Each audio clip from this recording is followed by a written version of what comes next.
All right. Well, welcome to the Gazelle School of Business webinar on running a profitable piano service business. This is one of many free webinars we're offering to the piano service industry that will cover every topic you can imagine related to building and running a piano service business. Luke will be monitoring the chat and the Q&A, so ask your questions there, and we'll try to answer as many as we can at the end. So let's dive right in. Application for this webinar is probably only about 1 week of actual work, but it requires 365 days of focus. Because profit is never an accident. It's the opposite. Today I'm here with Timothy Barnes, a registered piano technician and the co-founder of Gazelle. Haha. Today, I'm sorry. Hey, it's Tim. What is going on with my slide? My slide deck is getting out of order.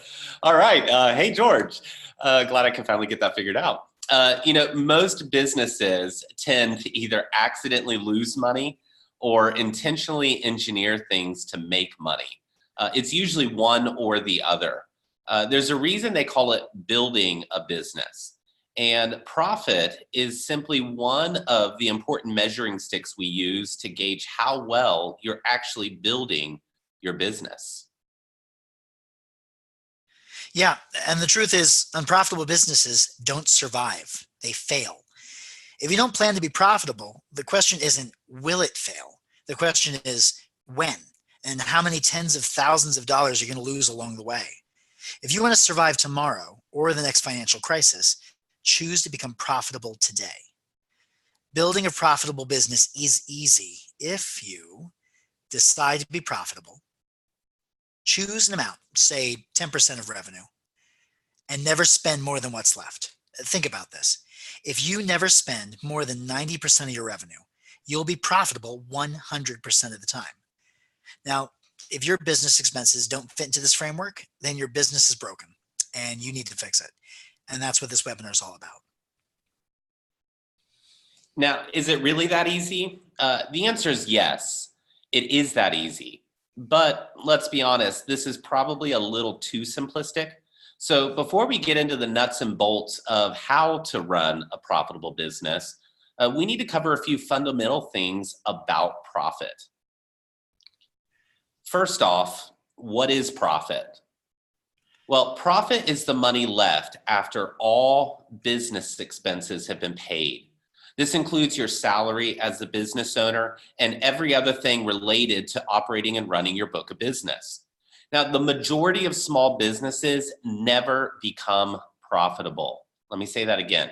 The majority of small businesses never become profitable, meaning they never have any money left to invest after all their expenses are paid. There is an important difference here between money you have to invest and money you need to operate. If you set the money aside thinking that it's profit, and then later find out you actually need to spend it to operate your business, then it wasn't profit to begin with. It was good planning, but it wasn't profit. So profit is necessary. There is a big difference between not for profit and not profitable. One relies on charitable donations and the other's a mistake. And Tim is right. There's a huge difference between having just enough money to continue operating and having extra money to invest. Even not-for-profits should have enough revenue to meet expenses and invest in themselves. And we're not talking about needing much. $1 of profit is the ultimate success story. Remember, most small businesses never make it this far. Once you know how to make $1 of profit, you have all the tools you need to make as much as you need. The question is, will you choose to do it? So great, you're profitable. Now what? Well, all profit has a purpose. One is working capital, then new products and services, and then dividends to the business owner. So let's talk about each of these in detail. So working capital is the money your company needs in the bank to pay its monthly expenses in the next 30 to 90 days.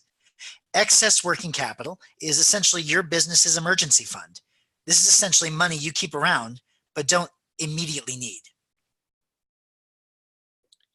So how much working capital do you need? Well, 1 month is great. 3 months is better. But 12 months means you can probably weather any financial storm. And remember, your working capital account includes the cost of your salary, which means you could technically go months without earning any revenue and still be able to stay in business if your working capital account is actually big enough. Right? This is how you weather financial storms as a business. Now, a properly funded working capital account gives you peace of mind. Nobody likes living paycheck to paycheck, and a business cannot survive that way either. So no matter what you do, always make sure you have enough working capital and always replenish it once you spend it. But remember, working capital is not profit. The second place you invest your profit in is new products and services. So once you have a properly funded working capital account, you can divert your profits towards launching new products and services. Opening a rebuilding shop, buying tools and equipment, pursuing additional training, moving pianos, expanding your operations, hiring an employee, taking small risks, employing new untested advertising ventures, funding an expansion. And this could mean actually developing new products and services, or just investing in your existing revenue streams to make them more profitable. Because profit is a cycle of profit, investment, greater profit. Nobody intentionally invests to lose money. The point of investing your profit is to receive a return on that investment. Wise business owners become really efficient at seeing opportunities that have a good ROI and avoiding money-losing pitfalls. Lastly, dividends are the third and final place you invest your profit. Once you have a properly funded working capital account and you're happy with your current profitability, then your profit gets invested in the business owner in the form of dividends, or the employees if you choose to share it. Because seriously, as the business owner, you had one job, so don't screw it up. Your job is to increase revenue and cut expenses so you can grow profits. If you do this well, you deserve to reap the dividends. Yeah, and before we move on to the next slide, I just want to jump off of that. As a business owner, you're never doing all of this at one time. I mean, typically, you're focusing in on cutting expenses, and you'll do that for a little bit of time. And then you're going to focus in on increasing revenue, right? So you're going to carve out a portion of your business, and you say, okay, for the next 2 months or 3 months, I'm going to really focus on increasing revenue in these areas. And then you're going to dodge off and you're going to say, okay, well, let me just look at my overall profitability. Can I increase it here? You're typically doing one or the other, and you do these in cycles like George said. It's really important to know which one you're focusing on, because when you try to focus on everything as a whole, it can get really overwhelming really fast. So all this talk about needing profits usually leads to one question, which is how much is enough? Right? We're not talking here about grow at all costs kind of business models. This is about intentionally building your business to the size and profit level you want and that you need. And getting to a place where you run your business instead of your business running you. The point at which you achieve this is the point at which you own a successful business. Growing profit and avoiding loss are two sides of the same coin. So let's talk about 3 things that kill profit. The first is broken pricing models, right? You can't out-earn stupidity. If you are not charging enough, this is the problem. Your prices have to cover your expenses plus profit, period. End of story. If your prices do not cover your expenses plus profit, you have a broken pricing model. And you just go watch our pricing webinar. We don't have time to talk about that in detail here, But if you go to growwithgazelle.com/school, you can go watch the pricing webinar that we did, I think 4 months ago. But the important thing here is that broken pricing models, if they exist, will absolutely devastate your ability to be profitable. And second are unnecessary expenses. Your job is to cut unnecessary expenses, and all businesses have them. So you need to go hunting for them. And the third is a tectonic economic shift, meaning changes in supply and demand, changes in the market, disruptors like Amazon changing what people want. The list is endless.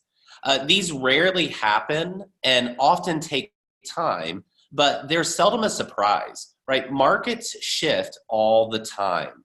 And so usually it's complacency or gross miscalculation on the part of the business owner that ultimately becomes the nail in the coffin. And the internet is actually increasing the rate at which we see market disruptions, at least at this point in our history. So if you think Google, Amazon, Facebook, social media, Uber, Twitter, same-day delivery, these are all disruptors, all in the last decade that we're familiar with that have actually come to bear in our lives. They're things that we now use and expect every day, and it's also shaping what we expect of other businesses. And if you look at history, the odds that we get something larger than this whole list that I just listed is probably small, except the rate of disruptions seems to be accelerating. They used to happen every 50 to 100 years, and then every 30 years. And in the last 10 years, we've seen dozens of markets disruptors. And they just kind of emerge and come out of left field. And so it's not that they're completely unseen, it's that they're just happening at a faster and faster pace. And so as a business owner, you need to have your eye on this and just be aware, okay, what is happening in the market, what's shifting, and just be ready to address it and react whenever necessary. But none of these things are more catastrophic than just plain old overspending what your company can afford. That's right on. So what can you afford? Let's go hunting. Bad or ineffective marketing is an easy place to start. So try holding your total marketing expense to around 5% of your revenue. Anything more and you're probably overspending. If something is working, great. But odds are you're wasting money somewhere if you're running paid ads. And if you're the unicorn who doesn't need paid ads, then congrats, you're about 5% more efficient than everybody else. Yeah, there's an old saying there that 1/2 of all marketing dollars are wasted. You just never know which half. That's actually not true anymore. In the internet age, you can actually pinpoint what ads are working and what ads aren't.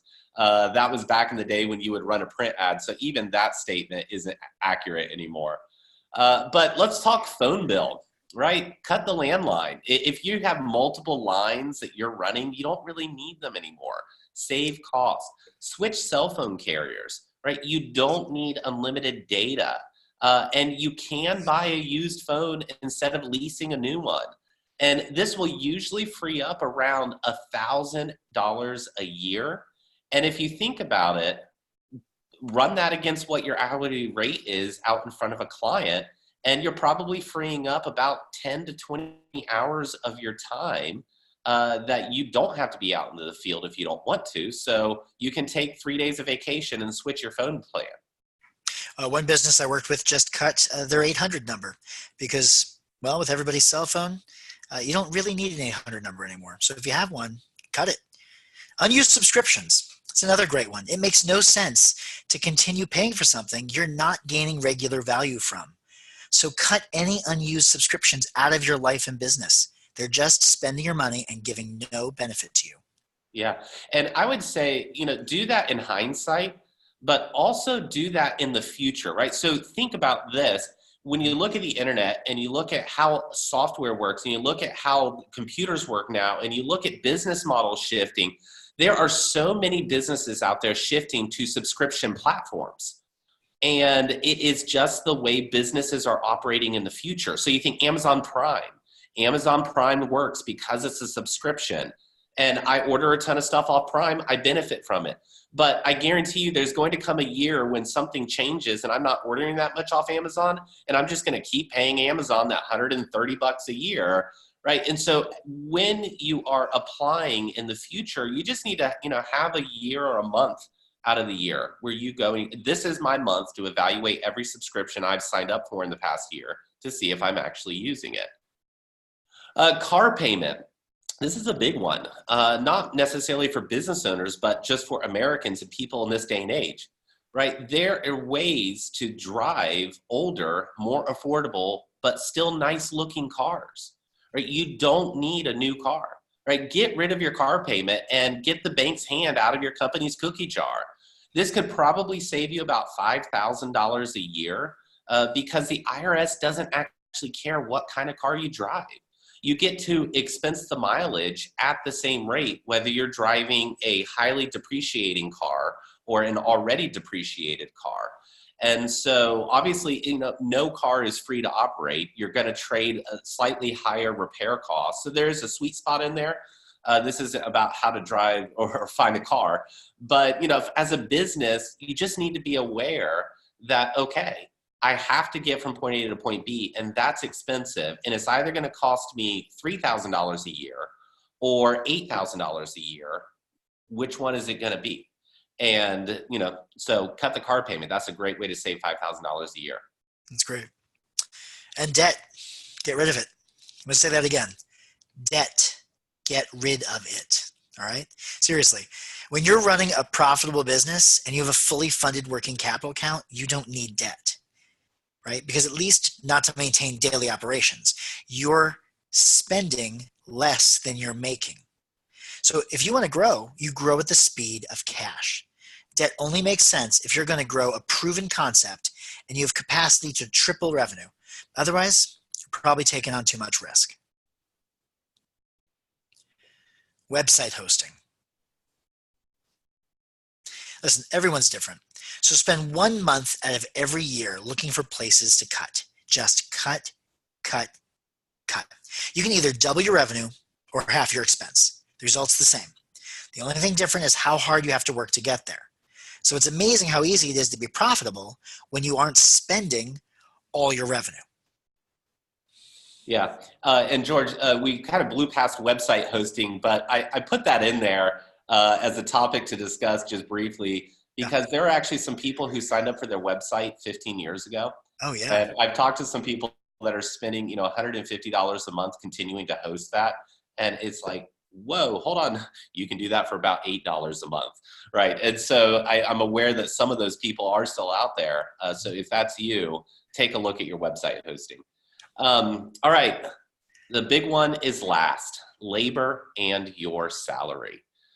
We save this for last because it is the most important. If you are not profitable, you need to consider that you are probably paying yourself too much. After all, you're not doing your job. So you probably need to renegotiate your pay package until you can prove your value to the company that you're running. Instead of paying yourself $75,000 a year, right? If you're thinking in your head like, okay, well, I earn, $95,000 in revenue, I have $20,000 in expenses, I make $75,000 a year. Think of it as I actually make $45,000 a year for being the piano technician. I make $10,000 a year for being the business manager and owner. I make $15,000 a year for picking up the phone and answering the phones because I'm not hiring that out right now. And I make $5,000 a year for being the customer service rep who has to constantly be on call and occasionally deal with really difficult customers. And if you think about it this way, the 3 times a year that you pick up the phone and you're dealing with a difficult customer, you can just think in your head, like, I'm literally making $1,200 to be on the phone right now to make this person happy because I'm paying myself $5,000 a year to do this 3 times a year, right? And so all of a sudden, though, I don't feel like I'm making $75,000 a year. Emotionally, I feel like I'm making $45,000 a year and I have a bunch of other side jobs. So your company should never pay so much for your labor that you can't be profitable. Nobody is that valuable. Not even you in your own company. Pay yourself a wage consistent with the value you provide to your business, not a dollar more. If you don't like working for what your business can afford to pay you, well, you can always quit and go get another job. Or you can get motivated. Quick story, this happened to me one day. I had to wake up and look at myself in the mirror and basically tell myself, you're doing a really crummy job running your business. I wasn't profitable. I had too high of expenses. I hadn't managed things well. And I simply told myself, I need to renegotiate your pay package as the CEO. And I had a moment where I had to decide, am I willing to work for that? And what is it worth to me? And I decided to get motivated, and I went and I fixed the problems. But you have to come to a point where you look yourself in the mirror if you're paying yourself too much as the CEO. So the key there, and I think, Timmy, you really gave a great example right there about being intentional and focused, right? Having the ability to ask yourself the hard questions. If there was one takeaway, this is it right here. Be intentional and focused. Never spending all of your money. It's a small decision, right? It's small, but it requires continual focus. This is what we meant by how you could do this in 1 week, but it's going to take 365 days out of the year to stay on track, because it's easy to lose money and it's hard work to be profitable. So what do I do if I'm not profitable? Well, the first thing that you need to do is you need to care, right? You need to actually get to a point where you say, listen, this is not good enough, right? I work too hard to have nothing to show for it at the end of the day. And honestly, in the process of caring, you're probably going to get a little pissed off at yourself. Because as you start to look at things and you're just sitting there saying, it should not be this way, right? That's step one. And then the second, we've talked about this in a lot of other webinars, but focus on small, achievable goals, right? This is a big, big project to take a company that's not profitable and losing money, or a company that maybe not be losing money, but it's just not profitable, and turning it around and making it profitable. That's a big job. And so you do that and you achieve that by focusing on small goals at a time. And you say, listen, next week, I'm going to renegotiate my cell phone contract. I'm going to switch providers. And maybe that takes you 2 weeks. And then the next week, I'm going to do this. You just break this big thing down into small things, and you just do one systematically after the other. That's what George was talking about a moment ago, focus and intentionality. So the third thing that you need to do, though, is you need to make better decisions, right? We can't repeat the mistakes of the past. If you keep doing the same thing over and over and expect a different result, that's insanity. And the truth is, the future version of you will thank you for choosing to make today the day that you start to become profitable. And being a profitable isn't anyone's life goal, right? It's not my goal, and it shouldn't be your goal. It's always for something else. There's always a reason, a goal, a motivation for saying no to something today so you can say yes to something tomorrow. This might be retirement. It might be getting your business ready to sell in the next 5 to 8 years or 5 to 10 years. It might be successfully opening a new line of business. Maybe you actually want to open that rebuilding shop you've always thought about. But you've always been scared that you can't make money at it because you've always heard, don't go into rebuilding unless you want to lose money. Well, that's not true. But if you don't do it right, you will lose money, right? But maybe you want to do it right. And you say, okay, well, I'm just going to focus on doing this right. It might be, you name it. All of our goals are different. For me, I have a daughter with special needs, and being profitable means never having to choose between what she needs and what I can afford to pay. And ultimately, that's my long-term goal. And that's what drives me. And that requires putting everything on the table and evaluating how profitable each of your services can be. If something isn't profitable, then you should probably stop doing it. Or you need to change how you're doing it so you can become profitable. Tim's totally right. If you keep on doing the same thing over and over and over again, but you expect a different outcome, that's not going to happen. You have got to be intentional. And saying, no, I'm no longer providing that service is a viable option. Growing an unprofitable company is a really, really, really, really bad idea. If you're losing $10 per tuning, doing 4 tunings a day, imagine how much you're going to lose by doing more. And this isn't a trick question. It's simple math.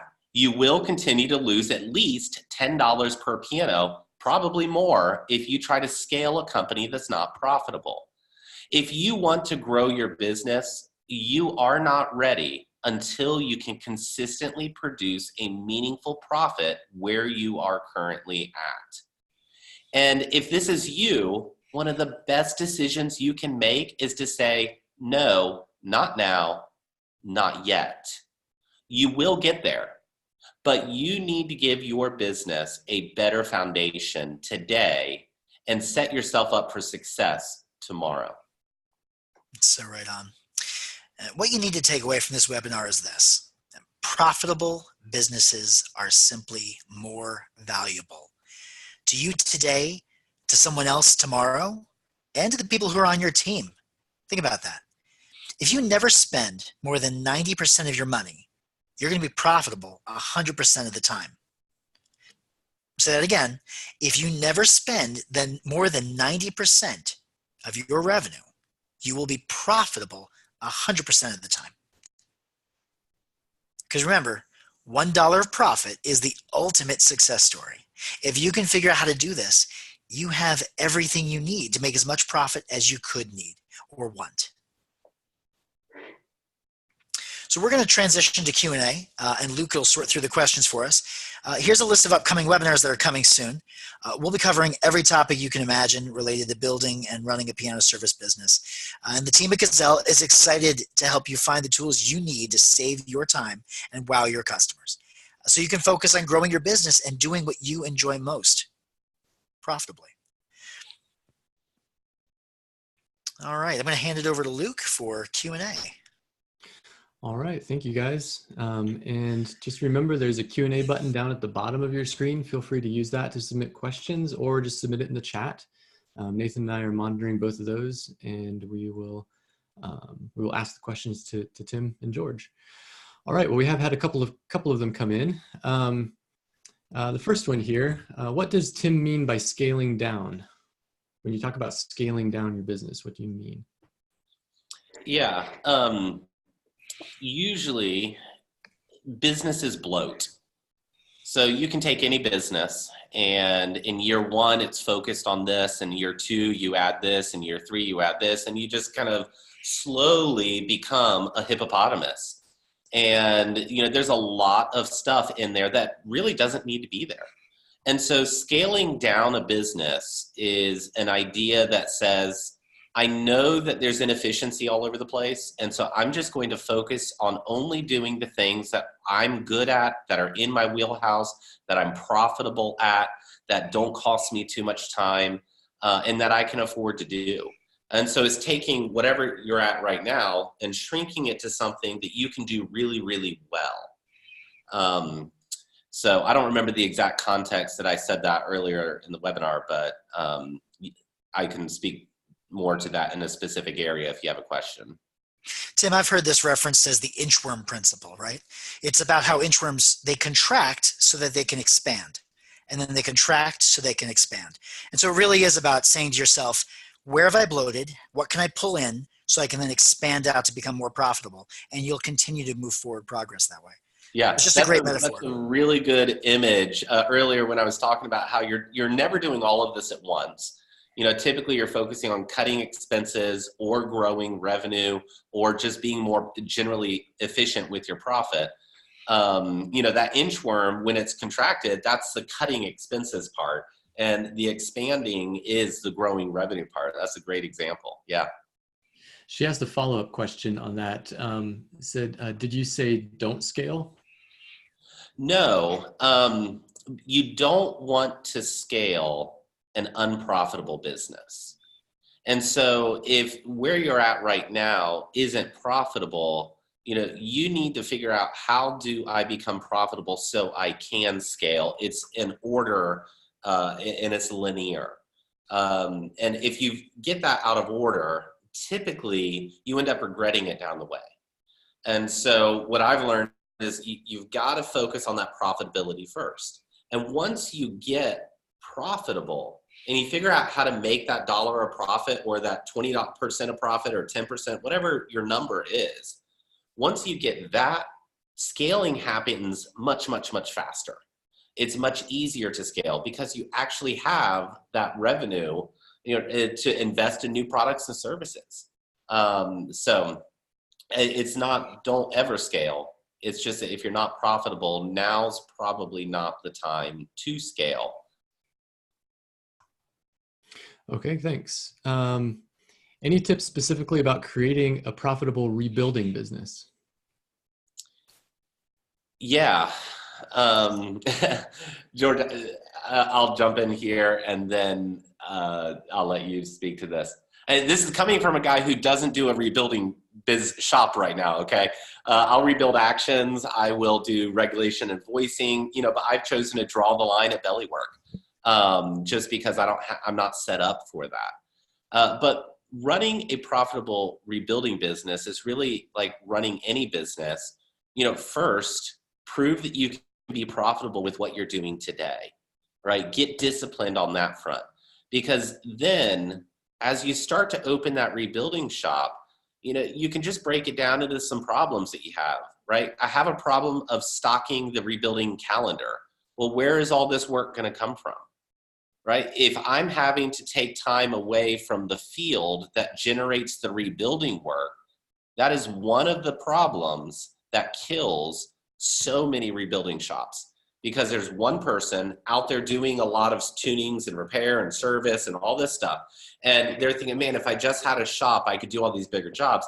Then they take 6 weeks in the shop, and next thing they know, their whole tuning and service calendar dries up. And then they finish the job, and 6 weeks later, they're out of cash and they panic. And so, you just have to do that in a sustainable way. Maybe it's 1 day a week. I'm on Friday, I do this.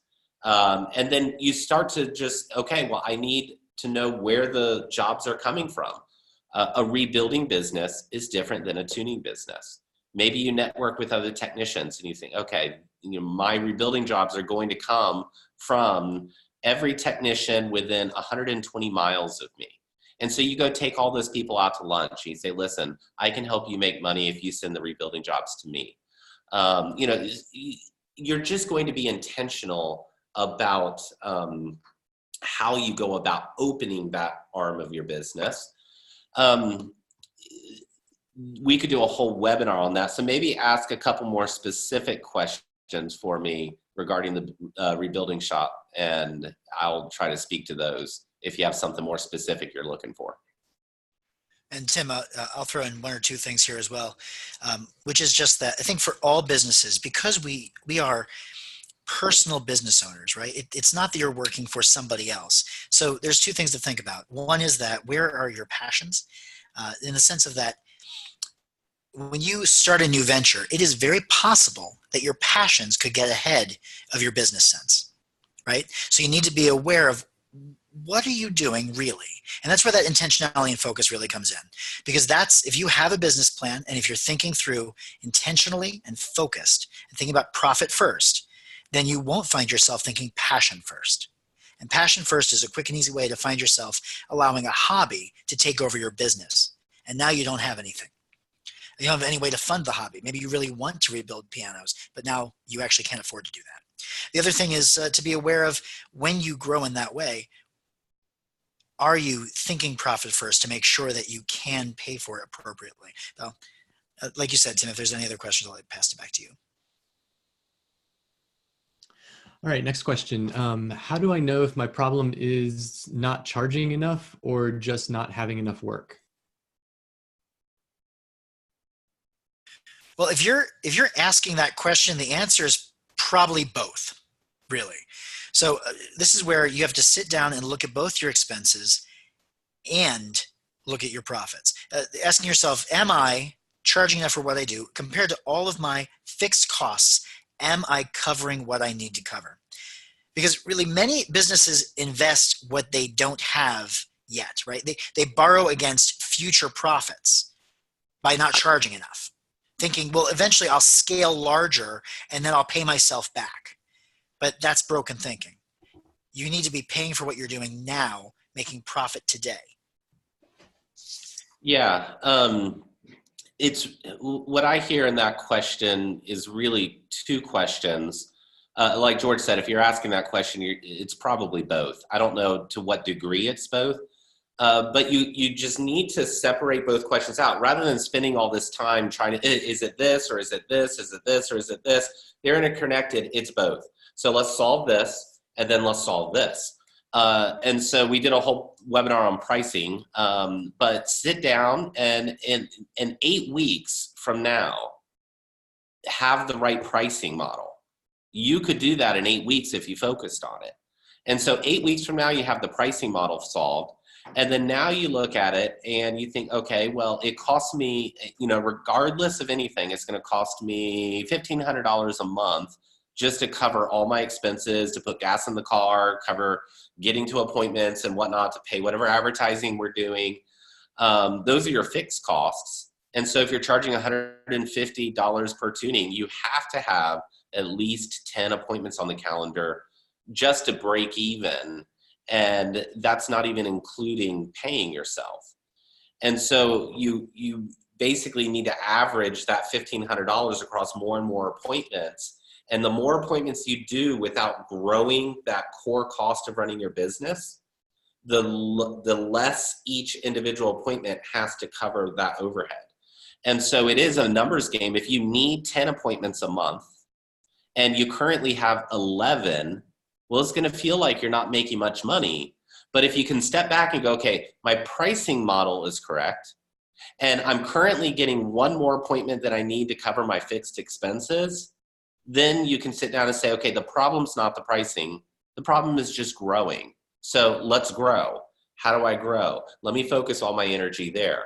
But if you're trying to just figure out one or the other, then you're probably just going to waste energy. So go ahead and tackle one, then tackle the other.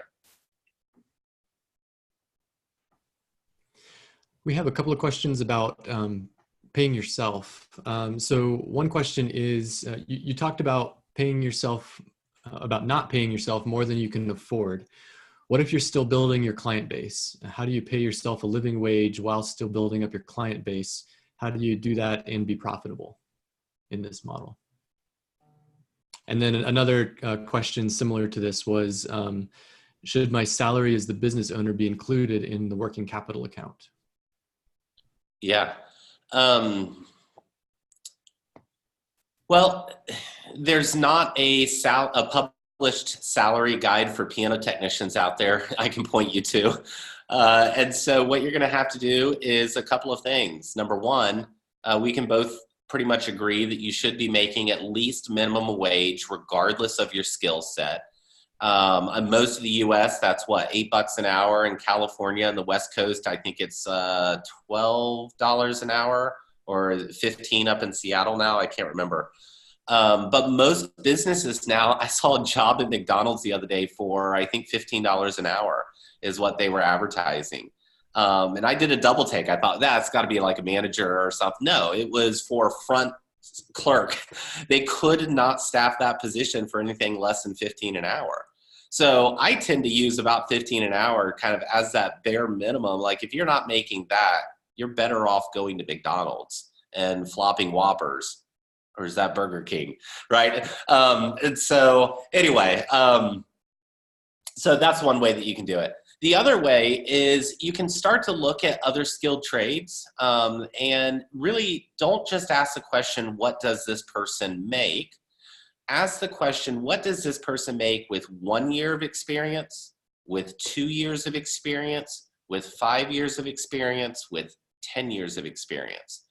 And what you're going to find is that most skilled trades will mature at about 10 to 15 years of experience. And so there's this growth curve in the salary as you approach that 15-year mark. And you can kind of start to get an idea, okay, did they require 2 years of training? And they're making, so you can kind of just get an idea and then look at your experience and say, okay, I have 3 years experience servicing pianos. So that means I should be making, and then pick a number, $22.25 an hour. Well, now, it takes you 2 hours to tune a piano. And so for tuning the piano, for the piano technician part of that, you should be paid, $44.50. And then all the other money you make on that service call goes to you being the CEO, to you being the, person who picked up the phone, the customer service rep, and all that stuff. Well, then you can ask the question, well, as the CEO, well, I'm the CEO of a one-person company that has one employee who's very motivated and doesn't require a lot of babysitting. That's not a very hard job. And this person is only doing $30,000 of revenue a year. Well, you probably don't need a high-dollar CEO to run that company, right? And so, you're not going to be valuing your CEO time at $100,000 a year for running a $30,000 company, right? And so, just pick something like, well, I'm going to pay myself 1% of my revenue as the CEO until I hit $70,000 a year. Then I'm going to pay myself 2% of my revenue. And then once I clear 6 figures, well, then I'm going to pay myself 3% of my revenue. And then you can just keep inching up your CEO pay based off of the performance. Well, now you've solidified that, right? So there's a lot of ways that you can actually look at each individual job that you have and put a dollar value on it. But the important part is separating it.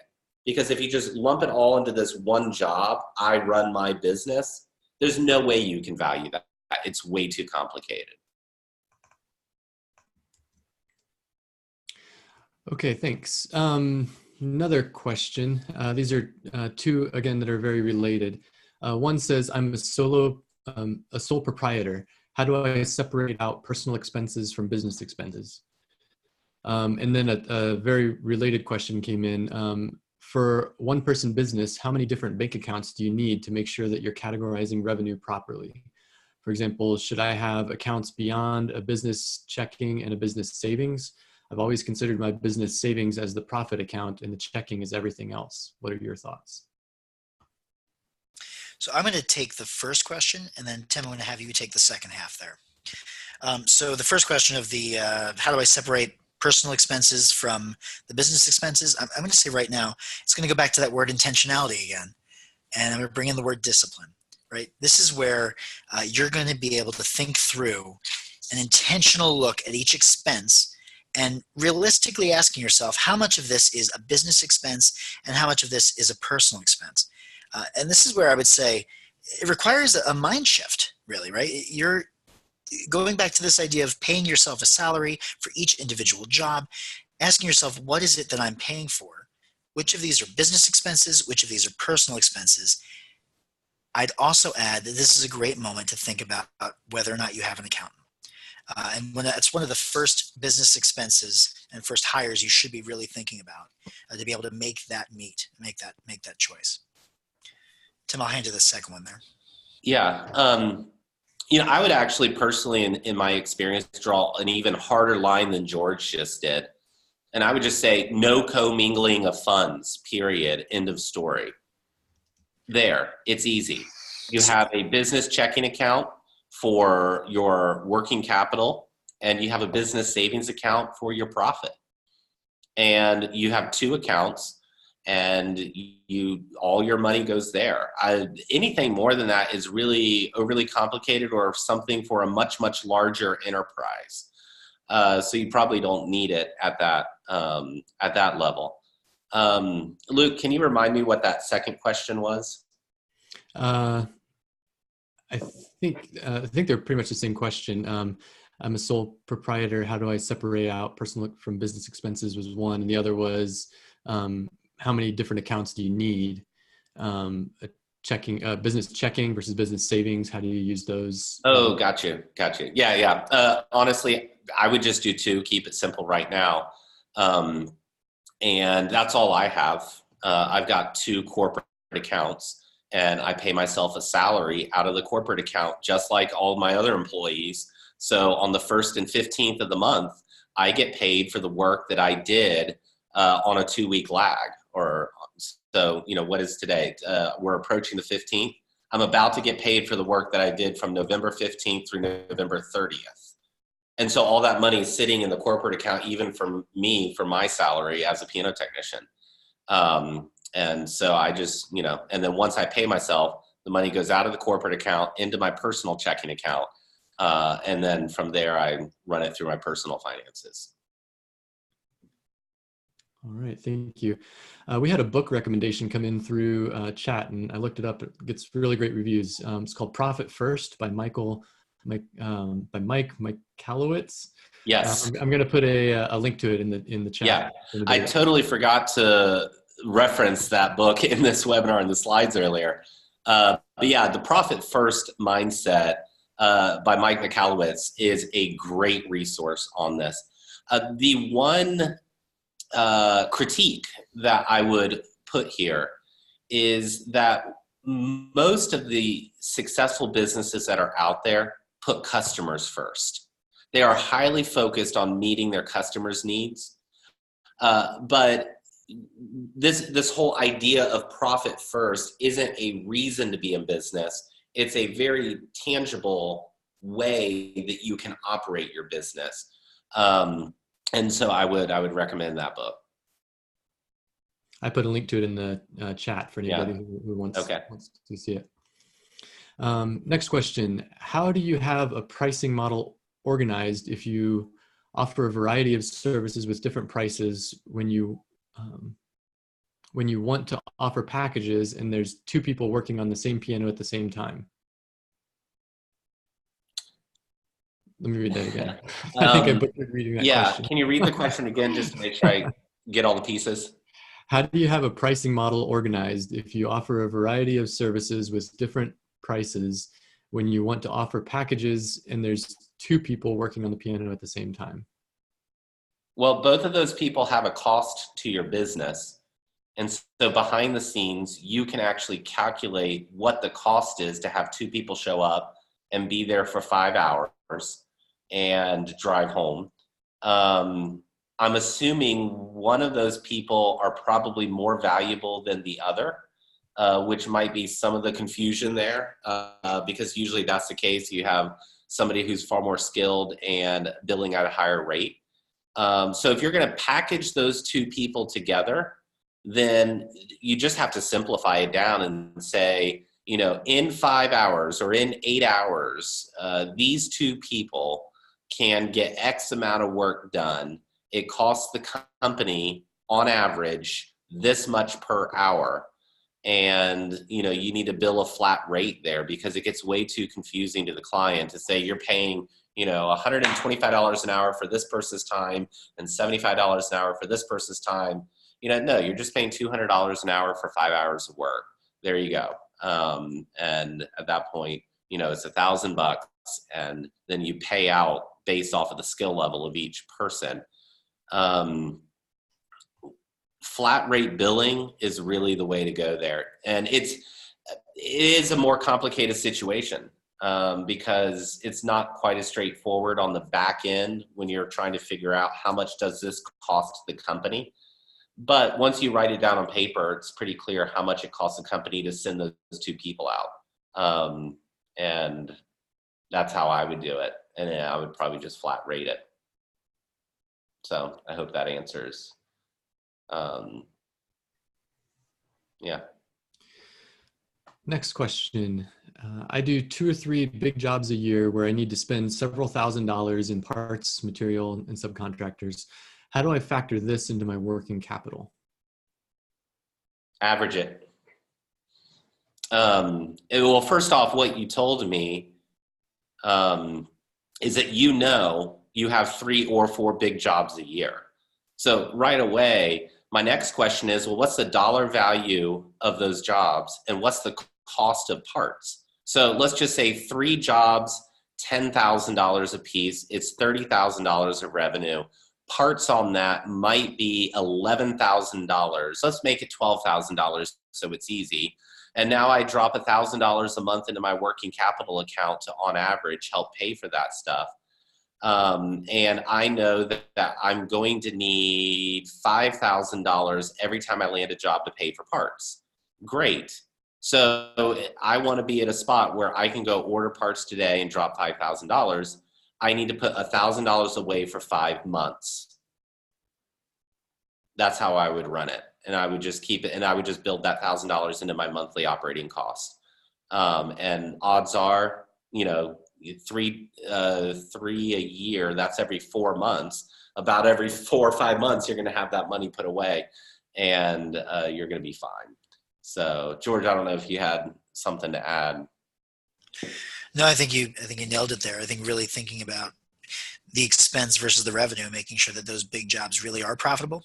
The other thing I would do is just be aware that you shouldn't base your entire company off of those big jobs, right? Yes. So don't hinge your company on those big jobs you get. Hinge your company on the little jobs, because when one of those big jobs goes away, that could break your company. Whereas one of those little jobs goes away, okay, you've spread it out. You spread the weight out across other jobs. But if you've hinged everything on 3 big jobs a year, you're not in a sustainable situation. Yeah. No, that's, good, because imagine your brother comes to you and says, hey, I just landed a great job. 3 times a year, they need me for 8 weeks. I'm going, hold on. 3 times, what are you going to do in the off times? All right. You're really treating your rebuilding revenue as a side hustle at this moment in time if you're just doing 3 big jobs a year. And so, don't factor it into your income estimates. Let it be gravy on top. It's a side hustle. Yep. If you want it to become the main thing, then focus and intentionality, you can get it there. But it's a different business than a piano service business. It's a rebuilding business, and the two operate very differently. Next question. Do you have any recommendations for publicly available business budgeting worksheets? I run my business. I'm guessing he's a U.S.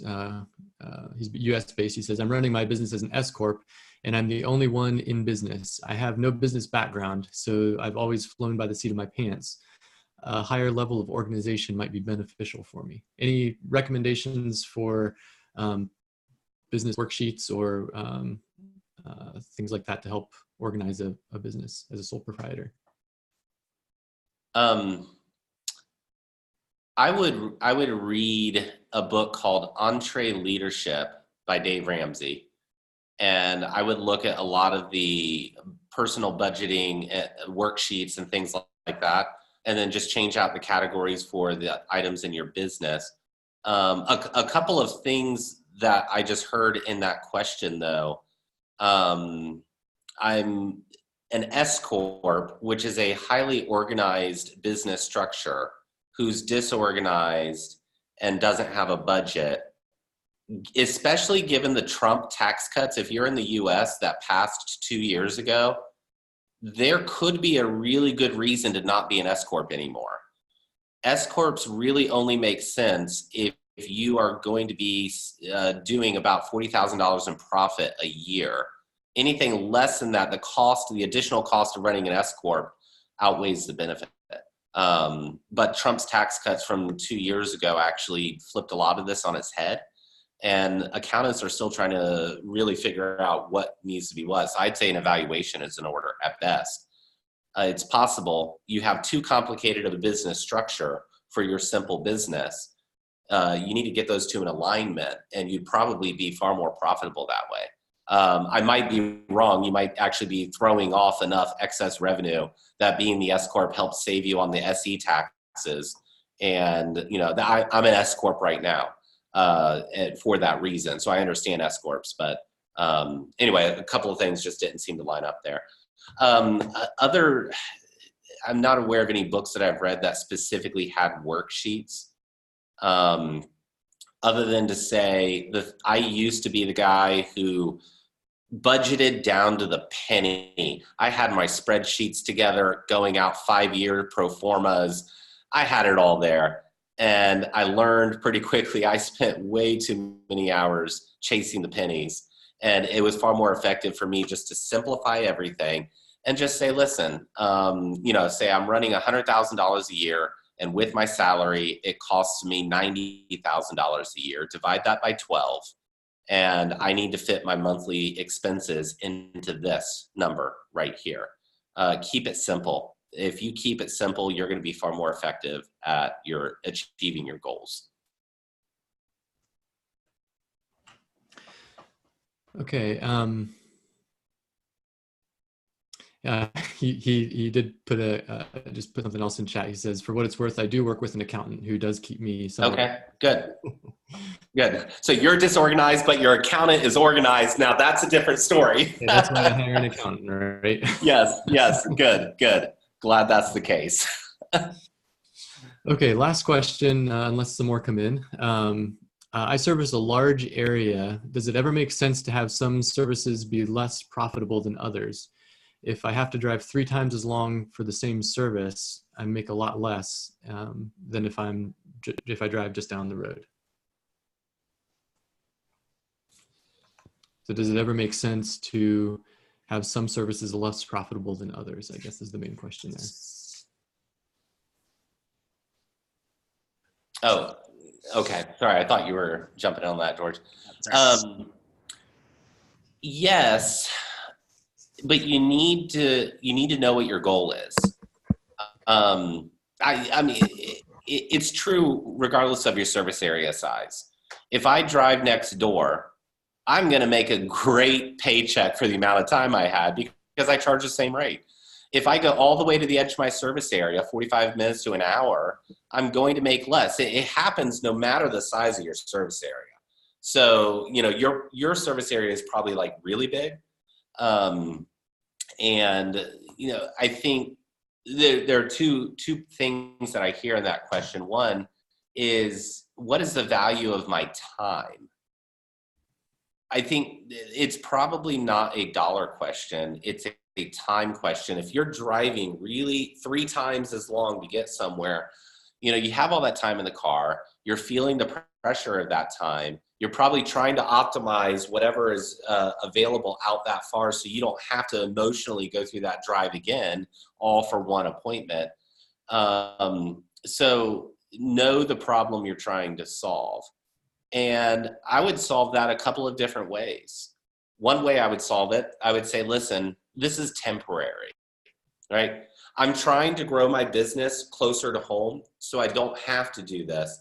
But for right now, for today, 100% of nothing is nothing. And so if I have to drive 90 minutes to get to an appointment and I know in my head I'm just going to make less per hour, that's fine. But 1 year from now, I don't want it to be an hour and a half. I want it to be an hour. 2 years from now, I want it to be 50 minutes. 3 years from now, I want it to be 45 minutes. And I'm going to be intentional about that and trying to make that happen. Another way I would solve it is I would say, okay, great. I get 3 hours of personal development time in the car to listen to podcasts every time I go out there. And so now I'm just in the car and I'm podcasting it up and I'm just listening to things and, basically personal development to help me be a better business owner. I'm going to go find those books and listen to them. You can get them free at the library. Usually you can Amazon it or Audible. There's a lot of different ways that you can get that. And then the third way that I would solve it is perhaps providing service 3 times away is strategic to the core of your company, and you need to figure out a way to make it profitable. And so you're going to do that by simply lowering the average cost of being there, growing a client base. That happens to take time. So over the next 2-3 years, as you're working hard to build a bigger core business closer, you're also, if you're going to keep that, You're going to grow personally. And 3 years from now, you're going to have a big enough clientele over there that you can just go for 2 days and then take a vacation day on the back end. And, you know, maybe you like to fish and there's a good fishing spot there. And you're just going to take a personal day. So you get personal development time, you get a small vacation, and you made money. Check, check, check. That's how I would solve it. Because the only other option is to move. And maybe that doesn't fit with your life right now. Maybe you want to be where you're at. But it is possible that, you know, that area just isn't big enough to sustain you. So you need to move to a metropolitan area or somewhere else. So there's obviously a lot packed into that one question. George, did you want to add? Sorry, Tim, I'm having a hard time with my speakers here right now. Okay.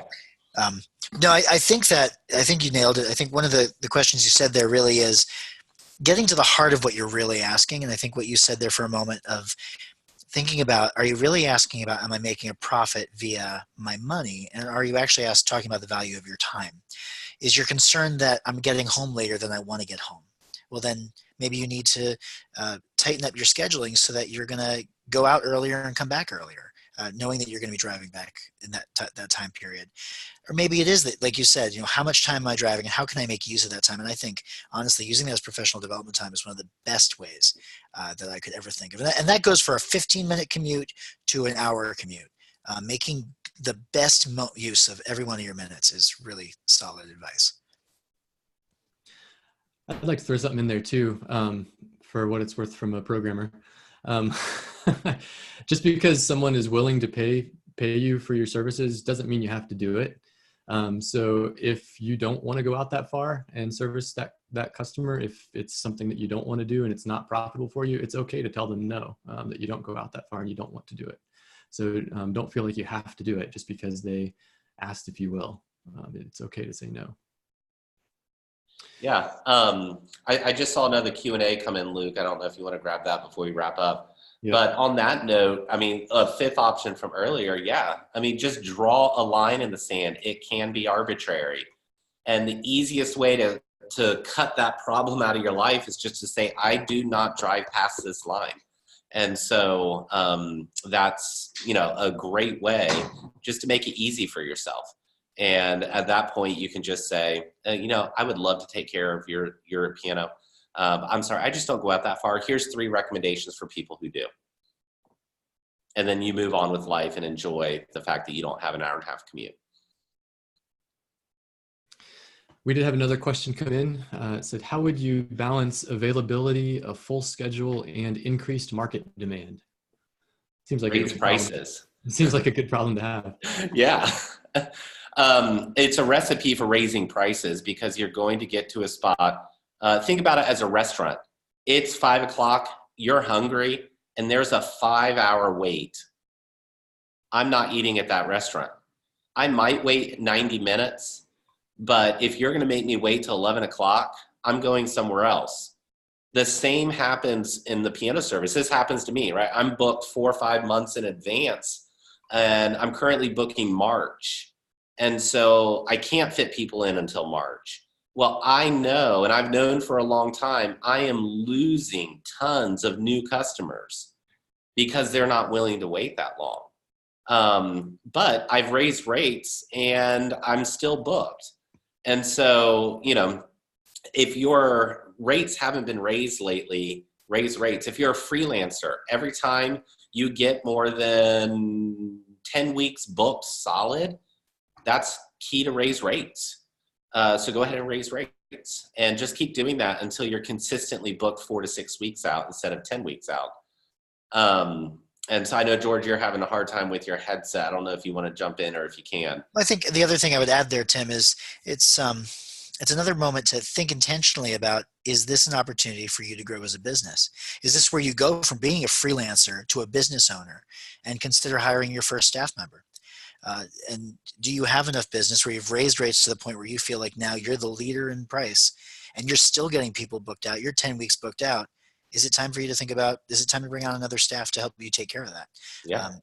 So it's a great opportunity to really think about whether or not you're going to continue as a freelancer or grow into a larger business. Yeah, absolutely. All right. We did have, actually, hold on. We just had one more come in. Nathan, can you take a look at that? We did have another follow-up on a question earlier. The question was, any tips specifically about creating a profitable rebuilding business? There was a follow-up on that. How about tips to gradually move from in-home service to only rebuilding? So I guess he's wanting to shift his business model. Any tips on that? It is going to take time. You're essentially asking, how do I start a completely different business and pivot from what I'm doing to what I want to do? It's a career shift. That's how you need to think about it. It's going to take time. And so this is where focus and intentionality comes in. If I wanted to be a full-time rebuilder, and knowing what I know now today, what would I do? I would immediately stop doing service calls on Fridays. And every Friday, I would either be in the shop rebuilding or plotting ways to get rebuilding jobs. And then once I booked up every Friday with actual rebuilding jobs, I would carve out another day. And then I would do 2 days a week and 3 days a week. And eventually I would start taking every other week off.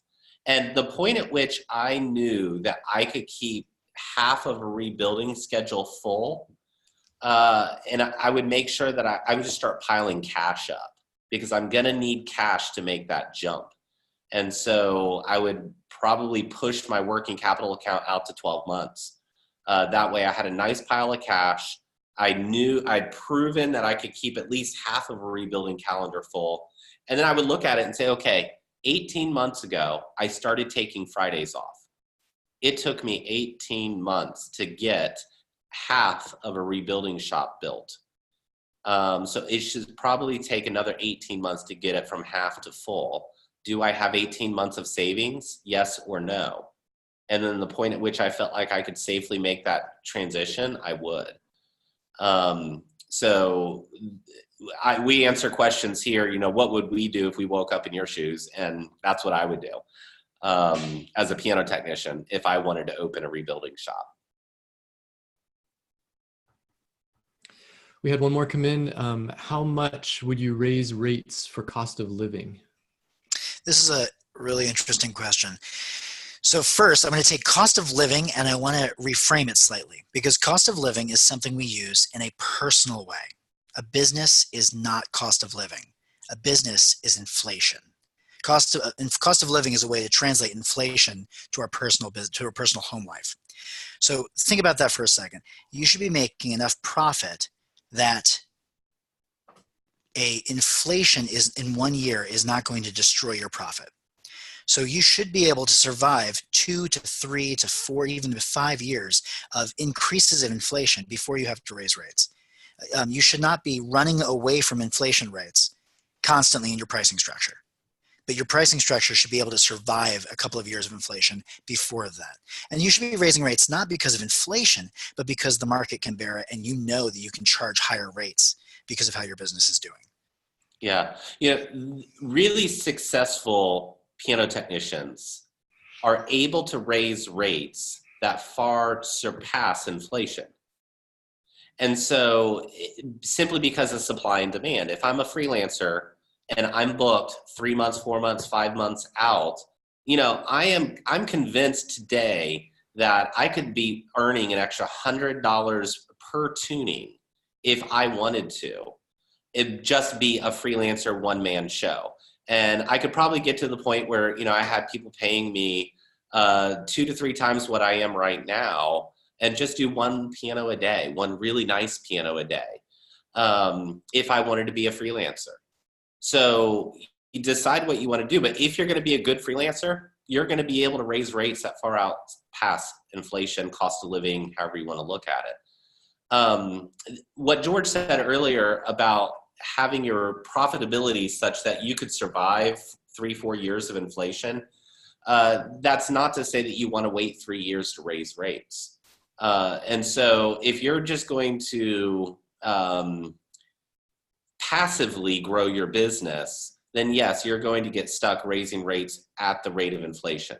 But if you're going to be focused and intentional, there's absolutely no reason that inflation has nothing to do with the rate that you're going to charge. I don't know if I said that very clearly, but yeah. That's exactly right, Tim. I think inflation should not be a factor in what you're charging. There are many other factors that an intentional business owner are going to work into that to make sure that they're charging the right price. And you should watch our pricing webinar to help get you through that. All right. Well, thank you all for joining us. I think that's all the questions we have. Tim and George, do you have any closing comments, or should we just go ahead and close this out? Yeah, thanks everybody for coming. We are really excited about the webinar that we're going to do in January on tripling revenue. This is going to be a fun webinar, and it's going to be fun because I wish I had this webinar back when I was trying to start my business, because I had no idea how to actually get from point A to where I wanted to go. And so this is going to be a fun webinar. We look forward to seeing you January 2020.